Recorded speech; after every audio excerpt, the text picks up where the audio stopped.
rediscover.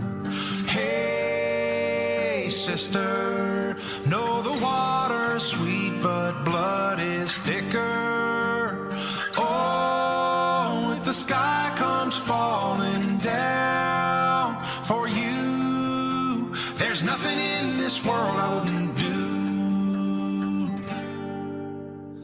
Hey, brother, do you still believe in one another? Hey, sister, do you still believe in love? I wonder. Oh, if the sky comes falling down for you, there's nothing in this world I wouldn't do.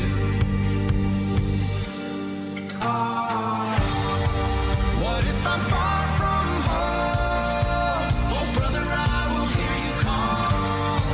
What if I lose it all? Oh, sister, I will help you out. Oh, if the sky comes falling down for you, there's nothing in this world I wouldn't do.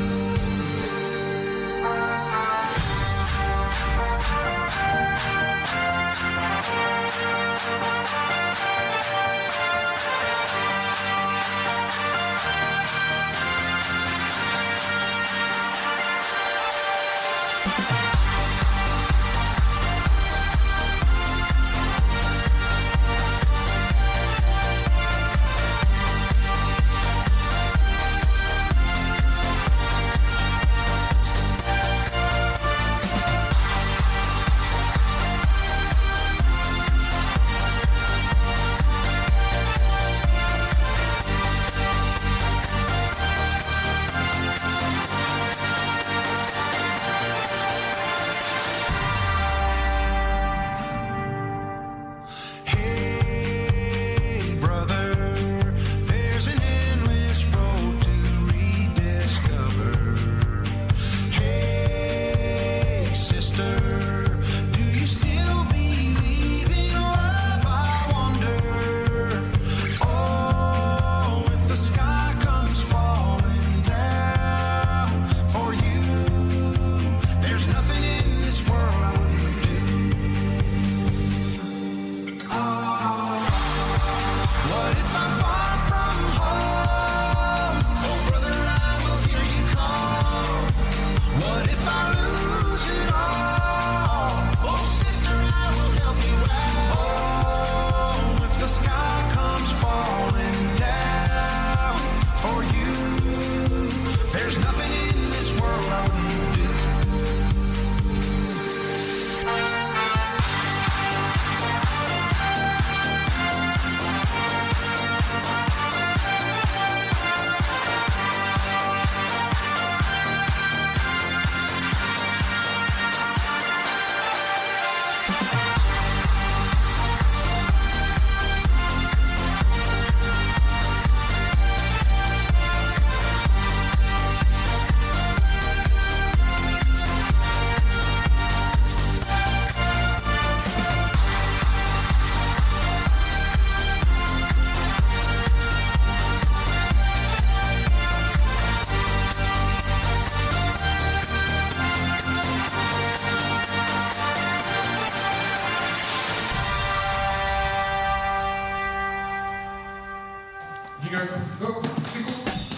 Radio 100% lycéen.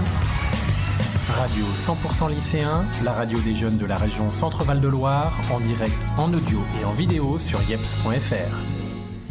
Bonjour à tous et bienvenue sur Radio 100% lycéen. Nous sommes des élèves du lycée agricole de Chambray et pendant 2 jours nous animons cette radio en direct de la Villa Rabelais, à Tours. Je m'appelle Raphaël et je suis accompagné de Romain. Bonjour Romain. Bonjour Raphaël et bonjour à tous. Et oui, pendant 2 jours, nous vous proposons 8 émissions. Comme nous sommes en bac pro vente de produits alimentaires, vins et spiritueux, c'est sur l'alimentation que les émissions vont porter. Avec Radio 100% lycéen, en direct sur yeps.fr. Avec Romain, nous avons envie de parler, de comprendre la différence entre fast-food, street food et burger gastronomique. Nous aimons tous les deux les fast-food comme 60% des jeunes, j'imagine. Nous fréquentons les grandes enseignes de fast-food, les tacos, les kebabs. C'est un phénomène qui nous touche et c'était l'occasion de proposer une émission là-dessus. Pour nous accompagner durant l'émission, nous avons la chance d'avoir 2 invités de marque. Tout d'abord, Kylian Stingel, vous êtes responsable de l'Université ouverte des sciences gastronomiques ici à la Villa Rabelais, enseignant-chercheur de l'IEHCA et auteur gastronomique. Bonjour Kylian. Bonjour Romain, bonjour Raphaël. Et puis nous avons la chance d'accueillir Benoît Sanchez, chef des 2 restaurants Le Tatoué Toqué à Tours, mais surtout champion du monde du burger gastronomique. Bonjour Benoît. Bonjour Raphaël, bonjour Romain. On commence l'émission avec vous Kylian. Cette première question, pouvez-vous donner une définition de ce qu'est la fast-food ? Alors le problème déjà c'est le mot définition parce qu'il n'y a pas de définition du mot définition. Alors tout dépend si on attend une définition académique ou une définition populaire de ce qu'est le fast-food. Le fast-food, si on remonte aux origines de sa présence dans l'hexagone français, il faudrait remonter aux années 50 jusqu'aux années 80, moment où il y a vraiment eu cette émergence, et aux années 50 si on essaye d'observer ce qui se passait aux États-Unis. Aux États-Unis, c'est avant tout la rapidité de service qui était attendue pour refléter le mot fast-food, et cette rapidité de service, on l'a d'abord entendue dans le cadre des drive-in, les cinémas à la mode en voiture qui étaient très courus, et du coup on venait servir à coups de roller directement dans les voitures. On a vu des grandes marques qu'on connaît avec des grands M qui sont nées justement à l'occasion de ces époques. Et puis en France, nous, il faut attendre les années 80 pour voir des marques avec un grand Q, par exemple, qui apparaissent dans nos différentes régions. Le Quick et le McDo sont les 2 premiers, avec Burger King derrière, qui sont apparus sur notre territoire. Quick a été le premier, malgré ce qu'on peut penser. Et ce qui est assez intéressant, c'est que c'est venu en versus de la restauration traditionnelle, qui était courante chez nous en France. Et ça venait répondre à différentes attentes, non seulement une mobilité, parce que les jeunes étaient déjà très mobiles. Moi-même, dans les années 80, pour apprendre en centre de formation d'apprentis, j'utilisais une voiture pour aller au CFA et je vivais dans une province. Donc inévitablement, j'avais déjà dans l'état d'esprit une notion de liberté, de vie naturelle, qui était le fait d'utiliser une voiture pour gagner cette liberté. Et d'utiliser la voiture, ça me permettait d'aller découvrir des formes de restauration qui n'existaient pas en centre-ville ou au centre du village dans lequel je me trouvais. Les premiers Quick apparaissaient dans les zones industrielles, donc la voiture était très utilisée, mais pas pour faire du drive-in, on se garait sur le parking, on allait directement au comptoir. Et le fait que ça s'appelle fast, chez nous, avait vraiment sa définition, compte tenu que c'était un service ultra rapide. Je parle au passé, parce que les fast-food, petit à petit, ont perdu en rapidité, mais c'était un service ultra rapide, parce qu'il y avait une densité de personnel pour servir à ce moment-là qui était très important. Donc, on voit que ce besoin de vente à emporter était très mise en place en termes de logistique, en termes de packaging. Ça s'est décliné petit à petit parce que le packaging a été plus intéressant en termes d'esthétisme que l'offre à l'intérieur de la boîte. Et puis petit à petit, on a eu un autre phénomène en France, c'est que la démographie s'est développée. On est de plus en plus nombreux en termes d'habitants. Donc aujourd'hui, plus il y a de clients, plus il y a de concurrence de marques et plus il y a de rapidité de service nécessaire. Donc on voit un fast-food aujourd'hui qui est obligé de s'adapter de l'évolution de la démographie et de l'économie. Merci. Pourquoi cette fast-food est-elle associée à ce qu'on appelle aujourd'hui la junk food ? Alors, ce que j'aime bien dans votre question, c'est le on. Pourquoi on appelle ? On m'a toujours dit que on ne sait pas qui c'est. Les médias aujourd'hui sont un peu là pour nous prôner ce on, et quand on laisse entendre que la fast-food c'est de la junk food, c'est surtout les médias qui l'affirment.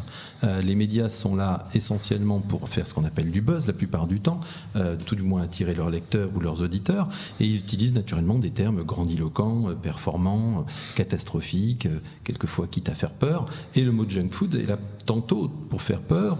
Si on devait le traduire dans une terminologie française, eh bien c'est le versus qu'il y a entre bien manger et malbouffe. Ce mot malbouffe aussi n'a aucune définition officielle, et on voit que ce mot malbouffe, à contrario du mot bien manger, est dans une problématique de curseur.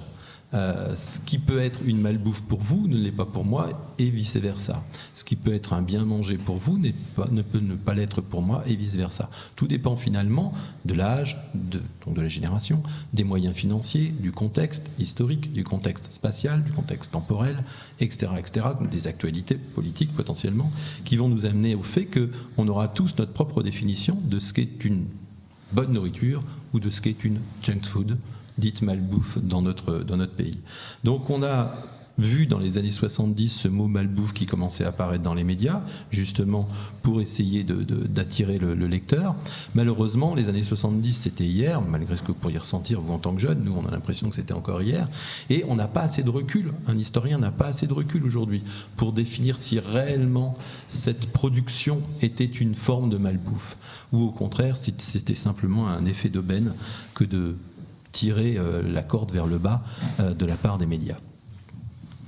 La différence, on parle de plus en plus de street food et nous faisons encore appel à vos connaissances pour nous en dire plus. Alors la street food, là on peut s'appuyer sur le terme, street au moins c'est clair, c'est la rue, c'est l'extérieur, et cette notion de street food se justifie par un besoin de mobilité.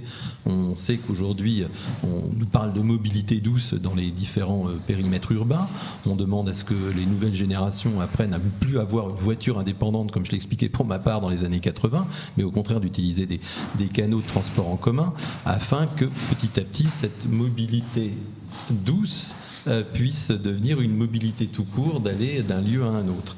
Donc on a cette cuisine de rue peut-être petit à petit qui naît dans nos différents centres urbains, comme elle existe déjà dans différentes autres populations d'un point de vue anthropologique. Si vous allez en Asie, par exemple, la cuisine de rue est à chaque coin de rue, quelquefois assise sur un tabouret, une dame est en train de vendre une production culinaire qu'elle fait directement devant vous avec son wok sur un feu artisanal, et vous pouvez acheter au fil de l'eau, au fil des quatre coins de rue, ce dont vous avez besoin. On n'en est pas à ce stade parce que nous, on a une lecture beaucoup plus organisée sur les nécessités sanitaires et hygiène. Donc, on a des ventes de rue qui sont faites non pas au bord de la rue, mais directement dans nos établissements. Bien que, si on remonte finalement à l'Antiquité ou à la période médiévale sur ce qui pouvait se passer en termes de cuisine de rue sur notre territoire, eh bien, autour des arènes de Nîmes ou d'ailleurs, on voyait déjà énormément de ventes de rue qui se faisaient de produits cuisinés. À l'époque médiévale, il y a des grandes productions d'oublieurs, c'est-à-dire vendaient des oublis, des genres de gaufres ou de beignets qui se faisaient comme petit métier de Paris, dans les rues de Paris. Et puis encore aujourd'hui, quand vous baladez dans les grandes villes, vous voyez tous des vendeurs de châtaignes debout derrière un gros tonneau en métal en train de vous vendre des châtaignes produites directement devant vous. Donc il y a toujours eu, comme il y a toujours eu également les food trucks, qui sont des formes de cuisine de rue, que ce soit les vendeurs de glace dès la période de Louis XIV jusqu'à aujourd'hui, toute l'offre qu'on peut avoir. Donc aujourd'hui, la street food n'est plus nécessairement une nourriture de rue, compte tenu qu'elle est devenue elle est rentrée dans des boutiques, mais petit à petit elle est de plus en plus assise, compte tenu qu'il y a des restaurateurs comme Benoît qui produisent une cuisine qui est dans l'esprit de la street food, mais qui malgré tout se sert comme dans un restaurant. Merci beaucoup, Kylian. On fait une première pause musicale avant de donner la parole à Benoît Sanchez. On s'écoute avec Jaja Dinaz et son titre Bomba, et on se retrouve juste après. Elle est belle et elle bombe pas. Elle fait mal, c'est une bomba. Elle est belle et elle bombe pas. Elle fait mal, c'est une bomba. Elle est belle et elle bombe pas. Elle fait mal, c'est une bomba. Elle est belle et elle bombe pas. Elle fait mal, c'est une bomba.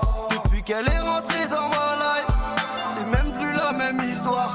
Hier j'étais avec elle toute la night. Je la regardais se maquiller devant le miroir. Depuis qu'elle est rentrée dans ma life, c'est même plus la même histoire. Hier j'étais avec elle toute la night. Je la regardais se maquiller devant le miroir. Elle a pris des ailes, je l'ai laissée seule. Elle m'a regardé dans les yeux, elle m'a dit fais laisser seule. Elle a pris des ailes, je l'ai laissée seule. Elle m'a regardé dans les yeux, elle m'a dit fais laisser seule. Tous les jours je pense à toi, j'ai plus de temps à perdre. mais je pète ma tête parce que je sais que je veux pas la perdre. Elle est belle et elle bombe pas. Elle fait mal, c'est une bombe. Elle est belle et elle bombe pas. Elle fait mal, c'est une bombe. Elle est belle et elle bombe pas. Elle fait mal, c'est une bombe. Elle est belle et elle bombe pas. Elle fait mal, c'est une bombe. Je lui tourne autour. Reste à la maison, je fais tout. Elle m'a joué des tours, calmer mes doutes, qu'est-ce qu'elle est douce. Je peux tout quitter, mais je fais pas le précipiter. Je te dis la vérité, on est piqué donc c'est compliqué. T'as tout ce qu'il faut, j'ai tout ce qu'ils veulent, j'ai plus les mots. Fais pas la folle, je te préviens, sinon c'est mort. Je suis gentil mais je peux être méchant. T'es naïf, moi je suis méfiant. On se montrera pas devant les gens. C'est en privé qu'on pète le champ. Elle est belle et elle bombe pas. Elle fait mal, c'est une bombe. Elle est belle et elle bombe pas. Elle fait mal, c'est une bombe. Elle est belle et elle bombe pas. Elle fait mal, c'est une bombe. Elle est belle et elle bombe pas. Elle fait mal, c'est une bombe. Je vais péter les plombs, elle veut couper les ponts. J'ai compris, c'est bon, on va pas tout casser, c'est con. J'ai pété les plombs, elle veut couper les ponts. J'ai compris, c'est bon, on va pas tout casser, c'est con. Elle est belle et elle bombe pas. Elle fait mal, c'est une bombe. Elle est belle et elle bombe pas. Elle fait mal, c'est une bombe. Elle est belle et elle bombe pas. Elle fait mal, c'est une bombe. Elle est belle et elle bombe pas. Elle fait mal, c'est une bombe.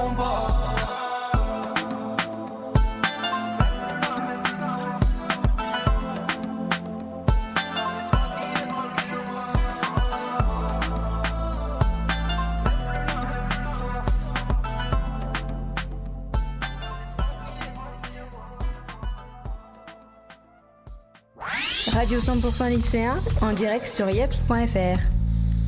De retour en direct avec nous et nos invités, Kylian Stangel et Benoît Sanchez.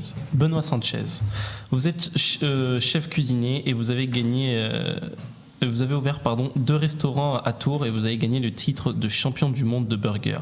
Une première question. Qu'est-ce qui, dans votre carrière, vous a donné envie de travailler ce sandwich américain qui est le burger ? Alors, c'est depuis 2017. Ouais. En cherchant un concours culinaire sur Internet, je suis tombé sur le championnat de France la Coupe de France de burger. Et je me suis dit, tiens, c'est marrant à faire. Pourquoi pas ? Donc j'ai essayé, je me suis inscrit, j'ai été finaliste à Paris. Et je me suis dit, il y a quelque chose à travailler sur le burger. Voilà, en recherchant les bons produits, les bonnes recettes. Et donc depuis 2017, j'ai travaillé dessus et puis j'ai pas lâché. J'ai fait d'autres concours entre-temps et que j'ai gagné. Et puis dans des restaurants, j'ai travaillé le burger. Et puis après, j'ai eu l'opportunité d'acheter le premier restaurant et je me suis mis à travailler dessus. Et maintenant, ça marche. D'accord, merci beaucoup. Une autre question. Comment aujourd'hui définirez-vous votre cuisine ? Donc une cuisine, je dirais un peu toquée, hein, donc je suis tatoué et toqué. C'est une cuisine travaillée, recherchée. Pour faire un burger, c'est pas facile. Tout le monde pense que c'est un pain, un steak, du fromage. Non, un burger, faut trouver un bon équilibre, trouver les bonnes matières premières. Voilà. Donc moi, je recherche souvent le fromage en premier. Pour travailler après autour, la protéine, le pain, les sauces, et voilà. Et donc, c'est une cuisine très travaillée. En fait, je dis que je travaille c'est des produits cuisinés entre 2 tranches de pain. Et donc, ma cuisine, elle est recherchée. Je change ma carte tous les 3 mois. Donc, tous les 3 mois, il faut que je me renouvelle. Voilà, je suis à plus de 400 recettes de burgers, là, actuellement. Donc voilà. D'accord. Les produits que vous travaillez sont-ils issus de circuits courts et pouvez-vous nous donner quelques références ? Alors, je dirais entre 75 et 80% de produits courts, circuits courts. Je travaille avec une fromagerie qui est à Abbesse-les-Châteaux, la Couronne-le-Choix. Je travaille avec la fromagerie Lucie. Après, je prends des légumes chez Denis Bourg, à Saint-Martin-le-Bourg. Je travaille de temps en temps avec Éric Roy, qui est sur Saint-Genoux. Mes pommes de terre viennent de la Sarthe. Ma viande, alors c'est pas en local, mais je travaille à ma viande avec un éleveur en direct en salaire Sangus qui fait mes steaks hachés à 20% de matière grasse que je lui demande. Et donc moi c'est hyper important de travailler, même en boisson, hein, je suis bière locale, mes vins c'est que du local, mes jus de fruits c'est du local, verger de la Manse. Donc voilà, pour moi c'est hyper important de travailler avec des produits en circuit court, surtout qu'on a des bons produits dans la région, donc pourquoi aller ailleurs. Effectivement. Avec Romain, on est allé faire un petit tour, faire un petit reportage au restaurant Le Tatoué Toqué du Tour pour comprendre votre démarche. On écoute ça et on se retrouve juste après. Nous sommes actuellement rue Brissonnet, centre-ville de Tours, devant le restaurant de Monsieur Sanchez, Le Tatoué Toqué, et nous allons vous lire la carte actuelle. Alors nous avons le classique burger qui s'équipe de buns steak haché, sauce toqué, cheddar, oignon rouge, pickles. Le platini, buns steak haché, rillon, Sainte-Maure, sauce moutarde, miel, pickles de pommes, confit d'échalotes, roquettes. Alors on se retrouve dans le restaurant Tatoué Toqué, nous allons y rentrer et on va se diriger vers monsieur Benoît Sanchez. Alors bonjour Benoît Sanchez, merci Bonjour. de nous accueillir ici Avec aujourd'hui. plaisir. Est-ce que ce serait possible donc de faire une petite visite de votre Bien restaurant? sûr, avec plaisir. Ah, on vous suit alors. Là, déjà à l'extérieur pour l'été on a une terrasse d'une 20aine de places. D'accord. Voilà, donc qui donne sur la rue un peu historique, sur la rue Brissonnet. Ensuite, quand on rentre, donc on a une première salle, donc avec pierre apparente, avec des arches un peu ogives. Donc c'est une vieille bâtisse qui date du 15e siècle. Ah oui, d'accord. Voilà. Ouais. Donc c'était les moines, c'était relié aux autres maisons de l'autre côté. Donc une première salle où il y a une 30aine de places, avec le bar, l'accueil. Donc après c'est une déco assez geek pop années 80. Et donc je suis resté sur mon esprit un peu années 80, Albator, Goldorak, Cobra, voilà. Donc il y a une petite figurine à droite, à gauche, une amie qui me fait mes peintures. Je suis un gros collectionneur de tout ce qui est années 80. Donc surtout après sur les dessins animés japonais, tout ce qui est Albator. Alors tout n'est pas japonais, hein, c'est Maître de l'Univers, c'est un créateur de Tours hein, qui a créé ce dessin animé. Ulysse 31, c'est pareil, c'est le même créateur de Tours. Et c'est une grande passion pour moi, donc je suis un gros collectionneur. Bon, à Tournord, il y en a plus, hein, plus de figurines, de vieilles consoles aussi. Donc deuxième salle, pareil, il y a 32 places. Donc là, c'est pierre apparente, mais ça n'a rien à voir avec la première salle. La cuisine, donc, ouverte sur cette salle-là. La cuisine est moins grande que celle de Tournord. Hein. On peut dire qu'elle est divisée même par 10, voire 15. Ils sont 3 à travailler dedans. Donc voilà, il y a une personne qui gère tout ce qui est cuisson steak. J'ai une personne qui garnit les pains et une personne qui gère les frites. Donc c'est pas grand, mais c'est hyper optimisé. Et après, c'est une organisation. Voilà, faut pas se marcher dessus, donc tout le monde sait ce qu'il doit faire. Le mec qui est au pain, il est ici, hop, il toast ses pains, il est garni ici. Voilà, il bouge pas d'ici, quoi. Le gars qui est aux frites, il est là-bas, il bouge pas d'ici. Et le gars qui est aux viandes, il a sa partie ici, ses frigos-là, et il gère sa viande ici, et on se marche pas dessus. Comment faites-vous pour vous partager entre les deux restaurants Déjà, je suis une personne qui est assez costaud, donc je peux me couper en deux. Bon, je peux pas être aux deux endroits en même temps, c'est normal. Donc après, j'essaie de faire moitié-moitié. Donc lundi, ici, on est fermé, donc le lundi, je suis toujours à Tournord. Le mardi, donc on ouvre ici, donc j'essaie de toujours être là le mardi. Et après, souvent, les fins de semaine, je suis ici, et les milieux de semaine, je suis à Tournord. Et ensuite, après, je fais d'autres choses à l'extérieur, donc c'est vrai que des fois, là, on a fait la foire 10 jours. Donc après, j'ai des équipes qui gèrent bien, qui tournent bien en cuisine et en salle, donc c'est très bien. Vous n'avez pas à vous inquiéter, quoi. Non, moi, je m'inquiète pas.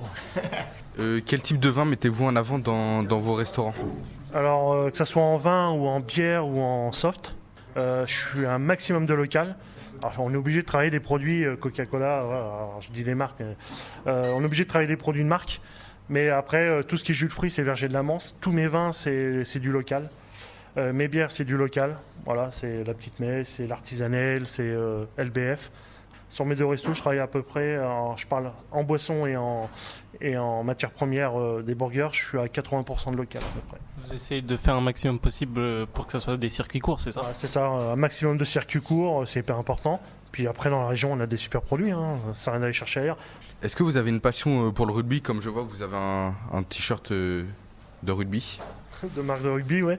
Alors j'ai une grande passion, c'est C'est la gymnastique rythmique et sociale. J'en ai fait pendant 3 ans. Non, je rigole. Je fais 1m86, 150 kg. Donc j'ai été un ancien rugbyman et c'est une grande passion le rugby. Déjà, je suis sponsor du Winton, le tournoi à 7. Voilà, donc j'ai beaucoup de rugbyman. J'ai du footballeur américain aussi avec les Pionniers de Touraine. Après, je suis partenaire du basket du TMB, donc ils viennent aussi souvent les joueurs. Voilà, j'ai pas mal de sportifs. L'US Tourvien. J'ai beaucoup aussi du TVB, le volleyball. Comme à Tournord, on a la salle de sport en face et ils s'entraînent juste en face. Donc ils viennent souvent manger après dans les restaurants. Super, merci. Merci beaucoup d'avoir répondu à nos questions, monsieur Benoît Sanchez. Merci de votre patience. Alors, merci de nous avoir écoutés. On se retrouve donc mercredi et jeudi avec Benoît Sanchez et on vous dit à la prochaine. Radio 100% lycéen en direct sur yeps.fr. Un grand merci à l'équipe du restaurant qui nous a accueillis pour notre reportage. Pourquoi avoir participé 2 fois au championnat du monde de burger et qu'est-ce que votre titre vous a apporté? Alors j'ai participé 2 fois et demi, je dirais. La première fois, j'ai pas pu partir à cause du Covid. J'ai été bloqué à l'aéroport. Donc c'était en 2021. Donc je me suis dit l'année prochaine, voilà, je suis un peu rancunier, donc j'ai la niaque et j'ai dit il faut que je le fasse, quoi. Donc je l'ai fait en 2022 et on a fini 2e à 0,3 points du premier qui était américain. Donc comme je dis, je suis rancunier, donc j'ai eu un peu les boules et on s'est dit avec l'équipe on reste pas sur une 2e place, donc on a voulu y retourner l'année dernière en novembre. Et donc on a gagné, et là on a gagné de 0,8 points sur le 2e qui était américain. Donc voilà, on a eu la revanche. Et ce concours m'a apporté déjà beaucoup de clients. Le fait d'avoir remporté ce concours-là, même avoir fini 2e l'année dernière, ça avait été dur. Et pendant 3 mois, on a été complet, donc il fallait réserver 3 mois avant de venir manger au restaurant. Donc voilà, ça m'a apporté aussi beaucoup de collaboration avec des chefs. Actuellement, je travaille un peu avec Grégory Coutenceau sur le Stade Rochelet, voilà, sur des événements. Là, on m'a demandé, il y a 2 semaines, je pars au Qatar au mois d'octobre dans un palace intercontinental Doha Beach and Spa, où je pars 2 semaines là-bas. Ils m'invitent pendant 2 semaines et voilà, il y a dégustation de burgers, il y aura un concours qui peut me battre, il y aura plein de choses mises en place, voilà. Et voilà, je suis sur des salons, je bouge beaucoup, donc voilà, ça n'arrête pas. D'accord, merci. Kylian, je me tourne vers vous maintenant. En dehors des prix, comment peut-on expliquer que les jeunes de notre âge se tournent plus facilement vers la junk food plutôt que vers les établissements comme ceux de Benoît?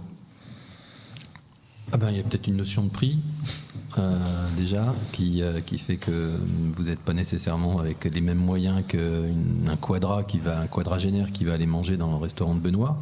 Et puis le restaurant de Benoît, c'est un restaurant assis à table avec service à table, donc ça va un petit peu à l'encontre de ce qu'attend un jeune dans ses besoins de mobilité aujourd'hui. On voit bien qu'il y a de toute façon une opposition entre générations qui est naturelle.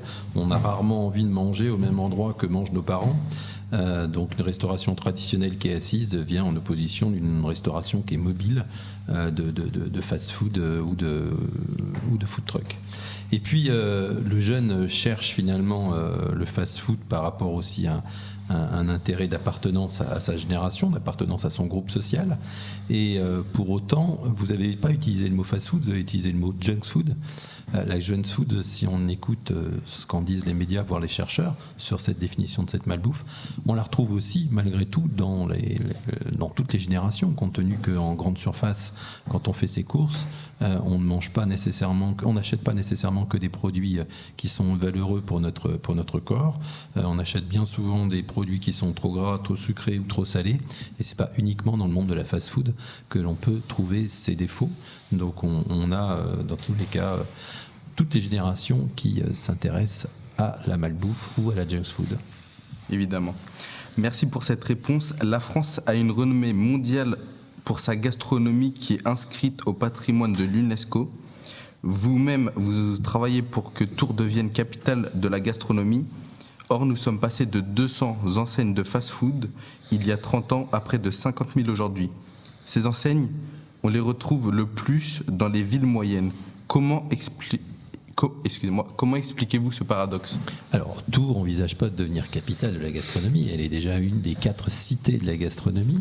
Et elle se doit finalement d'être un lieu d'ambassade, de promotion des gastronomies. Raison pour laquelle vous êtes ici dans la maison des cultures gastronomiques. Et puis, sur la notion de 200 enseignes de fast-food il y a 30 ans et 5000 aujourd'hui, je ne sais pas si vous parlez de Tours ou vous parlez de la France. J'espère qu'on parle de la France parce que ça voudrait dire qu'il y aurait beaucoup d'établissements. Et puis, il faut toujours faire attention aux statistiques et aux données parce que tout dépend de ce qu'on appelle aujourd'hui un fast-food. Est-ce que Benoît rentre avec son établissement dans votre mesure ? Non, je pense pas. Je pense pas non plus. Est-ce que l'on prend uniquement des enseignes de grande densité telles que Quick, Burger King, McDo et bien d'autres ? Ou est-ce qu'on va également chercher les formules de restauration rapide à hamburger qui ne sont pas des enseignes reconnues mais qui sont des indépendants ? On peut penser à Balzac par exemple ou à d'autres. Est-ce qu'on regarde uniquement ceux qui viennent des États-Unis dans votre inventaire ou on regarde ceux qui viennent des pays beaucoup plus lointains ? Donc il y a dans tous les cas un recul à prendre sur un affichage de chiffres comme cela, parce que toute statistique peut être lue en fonction de notre point de vue. Et puis, vous demandez finalement pourquoi ce paradoxe.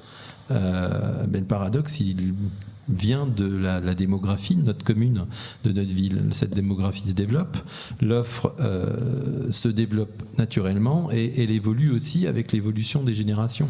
On n'est plus uniquement sur une offre de type de fast-food aujourd'hui. On a énormément d'offres qui vont suivre, par exemple, l'avènement de la K-pop. On va se retrouver avec des fast-food coréens et bien d'autres. Et cette évolution, on l'a toujours rencontrée. On a toujours eu une forme de paradoxe en France entre la volonté de promouvoir un pays gastronomique et d'offrir de la restauration rapide, et on a toujours eu une évolution aussi de l'adaptabilité. On va prendre le cas des États-Unis, on n'a même pas encore évoqué la raison pour laquelle le hamburger s'appelle hamburger, mais c'est ni plus ni moins le fait que l'immigration de personnes allemandes provenant d'Hambourg arrivées aux États-Unis au XIXe siècle ont fait promotion d'une méthode de sandwich qu'ils pratiquaient déjà avec le pain allemand. C'est finalement une adaptabilité de la population à cette époque du 19e qui a fait promotion de cette nouvelle forme de restauration. Et cette adaptabilité, elle est quelquefois présente par l'avènement et l'arrivée d'un nouveau produit, comme la disparition de nouvelles formes de restauration. En termes de restauration rapide, on avait dans le temps des cabanons flottants sur la Loire qui ont disparu. On avait des guinguettes, qui étaient des cabanons en dur au bord de la Loire, qui ont disparu et qui réapparaissent aujourd'hui et qui offrent une forme de restauration rapide. On avait jadis des pensions de famille où il était possible de manger, voire avoir de la vente à emporter, qui ont disparu et qui réapparaissent, mais pas avec le même format aujourd'hui. Donc des restaurations de rue qui existaient extrêmement au 19e siècle, voire début 20e, et puis avec le besoin de l'hygiénisme du milieu du 20e, petit à petit ont disparu. Alors cette restauration rapide, elle reprend sa place aujourd'hui dans les rues. On pourrait s'en féliciter, compte tenu qu'elle n'est pas là uniquement pour drainer une seule culture américaine, désolé Benoît, mais pour promouvoir la multiculturalité de notre population, compte tenu qu'on trouve des restaurations rapides aujourd'hui Tex-Mex naturellement, mais aussi asiatiques, mais aussi indiennes, mais aussi afro. Donc on a une offre qui est là pour nous faire découvrir le monde à travers l'assiette.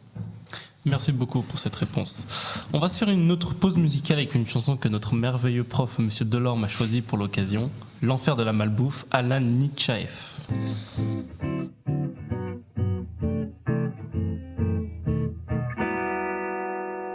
Dans la pénombre de son building, Monsieur Goldman, à coups de sax, livre sterling, encaisse les taxes, et dans l'arène, God save the coin.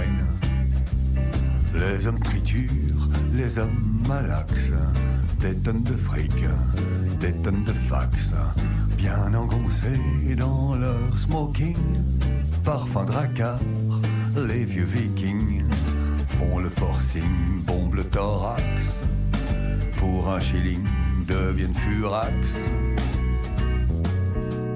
Chez nous, c'est Satan qui trafique les âmes. Pour un peu d'argent, approchez madame. Pour un peu d'amour, pas besoin de charme. Juste un peu d'amour et il vous enflamme. C'est le grand crack, Lady Darling. C'est nos smoking dans nos awax. Un petit looping sans écotax. On se relaxe dans les holdings. Et sur le ring, quand ça fait dring, on se prend un drink avant le climax. En packaging, quelques briefings dans nos machines. C'est de l'anthrax. Gardez bien l'axe, disait Goering. Pas trop de swing ou ça se désaxe. Chez nous c'est Satan qui trafique les âmes. Pour un peu d'argent, approchez madame. Pour un peu d'amour, pas besoin de larmes. Juste un peu d'amour et il vous enflamme. Dans la pénombre de son building, Monsieur Goldman, à coups de sax, livre sterling, encaisse les taxes. Et dans l'arène, God save the coin. Et dans l'arène, God save the coin. Radio 100% lycéen, en direct sur yeps.fr. De retour à l'antenne en compagnie de Kylian Stangel et de Benoît Sanchez. Kylian, comment lutter contre cette junk food et notamment chez les jeunes qui n'ont pas le pouvoir d'achat ? Alors, je ne sais pas pourquoi il faudrait lutter, c'est pas non plus un ennemi, c'est peut-être quelque chose avec lequel il faut apprendre à vivre simplement, et puis le façonner par rapport à son besoin, ses attentes, et puis sa physionomie, parce que la junk food, en fonction de notre physionomie, n'est pas nécessairement à prendre comme quelque chose de terrible. Maintenant, si on devait connaître l'ennemi, si on estimait que c'était un ennemi, il faudrait peut-être le vivre avec sa famille, faire en sorte que nos parents nous fassent découvrir des formes de nourriture. Alors, on ne peut pas leur reporter non plus tout le rôle éducatif alimentaire, compte tenu que le monde marketing aujourd'hui est tellement présent que les parents eux-mêmes sont dépassés par l'offre qui l'environne. Mais peut-être qu'il faudrait que ça soit un projet de famille global, toute génération confondue, que d'envisager de découvrir toute l'offre qui existe et qui est à la fin une synthèse multigénérationnelle au sein du cœur familial. Et puis petit à petit, il y a une réflexion non pas uniquement de lecture nutritionnelle, comme on nous le propose aujourd'hui avec le Nutri-Score, mais que ça soit une réflexion sur l'essence de ce que l'on mange. C'est-à-dire qu'est-ce que ça nous apporte comme plaisir dans notre fort intérieur quand on sélectionne quelque chose de trop gras, trop sucré ou trop salé. Est-ce que réellement ça nous apporte un plaisir qui est justifié pour qu'on mette finalement notre physionomie en danger ? Et vous, Benoît, avez-vous des idées pour toucher davantage les jeunes de notre âge ? Oui, j'en ai quelques-unes. Déjà, c'est un apprentissage avant, comme tu disais, Kylian, un peu les parents qui doivent travailler un peu avec eux sur les recettes, comment bien manger. Et après, moi, j'interviens beaucoup sur les écoles, les lycées. Il y a 2 semaines, je suis intervenu, j'ai fait un chef-d'œuvre au lycée François Cloé où on a fait 350 burgers à la cantine, donc avec déjà le personnel de la cantine et toute une classe qui a travaillé dessus et on leur a démontré comment manger un burger et un bon burger et ils ont adoré, donc ils ont aimé ça. J'interviens sur les CFA, sur les lycées professionnels. Je suis à fond sur l'apprentissage, donc moi ça me touche beaucoup l'éducation autour de la nourriture et c'est un gros travail dessus et j'essaie de travailler un maximum sur je prends beaucoup d'enfants en stage aussi, donc des stages de collège, je fais beaucoup alors je dirais pas des cours mais des formations justement sur comment travailler certains produits qui sont pas forcément aimés par les jeunes, donc voilà, c'est comment je travaille là-dessus pour les jeunes. D'accord, merci beaucoup Benoît. Peut-être que pour nous mettre l'eau à la bouche, vous pourriez nous donner la recette du gagnant au championnat du monde ? Non. si, je vais le donner. Alors, c'est un potato buns, donc un buns à base de purée de pommes de terre, avec noix de pécan et popcorn torréfié dessus, en topping.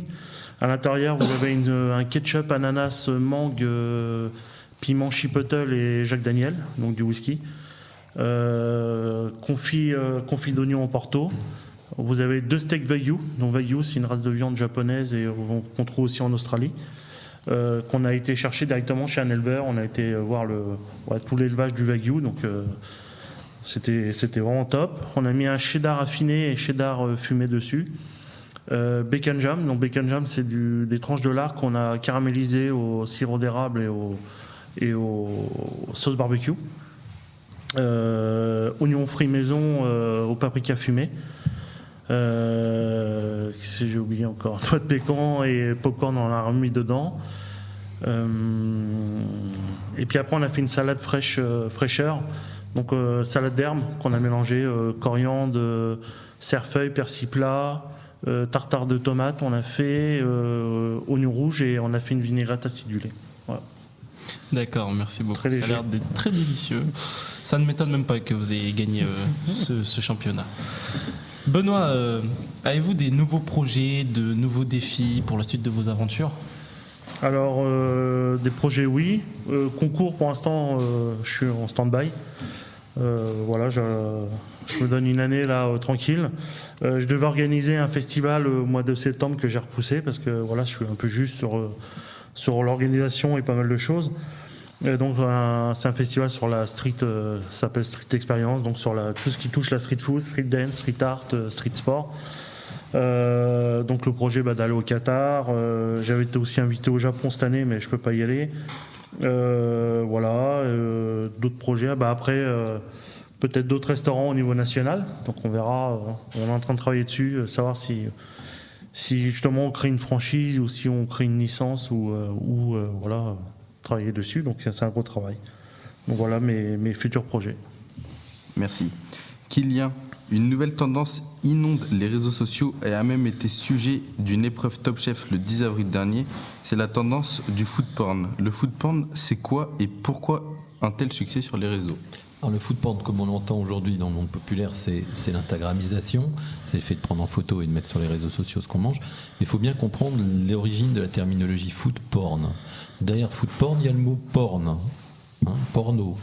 Donc c'est le fait de se mettre complètement à nu sur les réseaux sociaux à travers ce que l'on mange. J'entends par là que quand on incorpore un produit, un mets à l'intérieur de notre corps, eh bien on ramène finalement des molécules complémentaires qui viennent s'intégrer à l'intérieur de notre corps, de notre physionomie.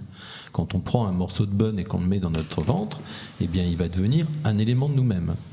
Donc à partir du moment où cet élément de nous-mêmes, cette future cellule de nous-mêmes, vient être mise en photo et diffusée sur les réseaux sociaux, c'est l'intérieur de nous-mêmes que l'on met sur les réseaux sociaux.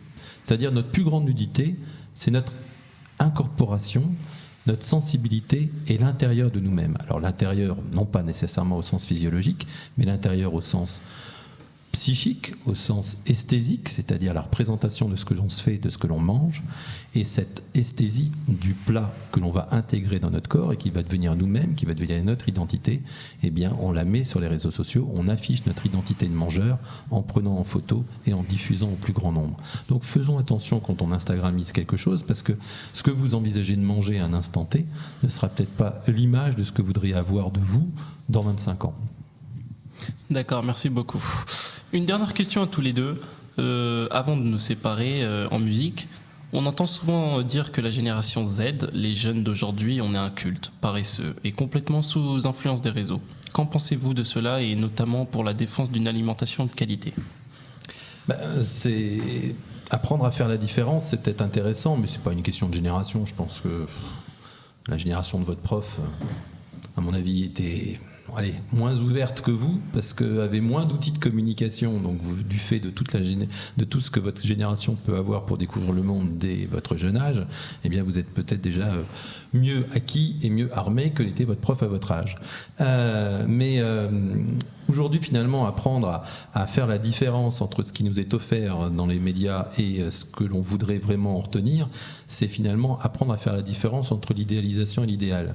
C'est-à-dire que notre idéal de vie, notre idéal de repas n'est pas nécessairement en corrélation avec l'idéalisation qui nous est offerte dans les médias, qui est avant tout une démarche marketing.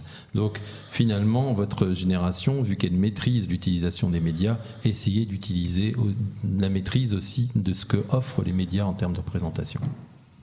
J'ai rien à rajouter. Si. Mais non, j'ai rien à rajouter. Non. Bon. Moi, Dans j'ai tous rien les à cas, dire. n'oubliez pas que les médias sont là pour nourrir votre corps et votre esprit.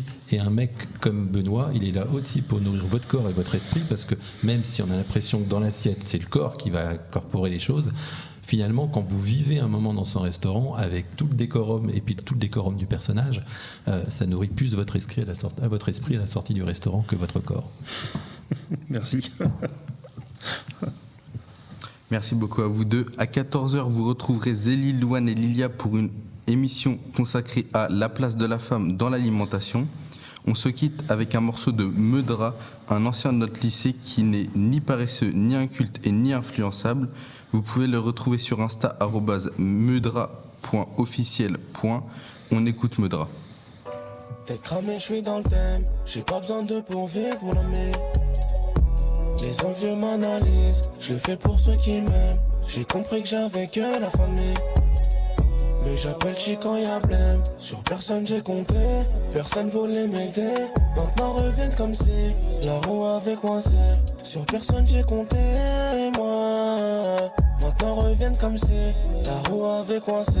Moi je suis plutôt dans l'agir. Malgré moi j'y récup, mes démons et la stup. Je t'aime, j'ai du mal à le dire. C'est comme une maladie, pour guérir j'ai pas d'outils. J'vais de la taille, j'ai vu un dick dans la ville. Moi, j'ai la tech, j'vais danser des films birey noirs. J'suis peut-être un peu trop dans le Banks, ma vie. Peut-être un peu trop laid, ouais, dans la ville. J'suis peut-être un peu trop dans le Banks, ma vie. Peut-être un peu trop. Tête cramée, j'suis dans le thème. J'ai pas besoin de pour vivre, mon ami. Les envieux m'analysent, je le fais pour ceux qui m'aiment. J'ai compris que j'avais que la famille. Mais j'appelle chi quand y'a blême. Sur personne j'ai compté, personne voulait m'aider. Maintenant reviennent comme si la roue avait coincé. Sur personne j'ai compté, moi. Maintenant reviennent comme si la roue avait coincé.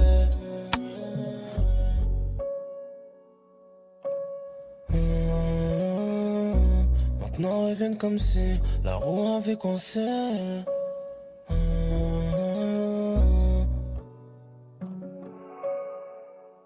Maintenant reviennent comme si la roue avait coincé. Maintenant reviennent comme si la roue avait coincé. There's an endless road to rediscover.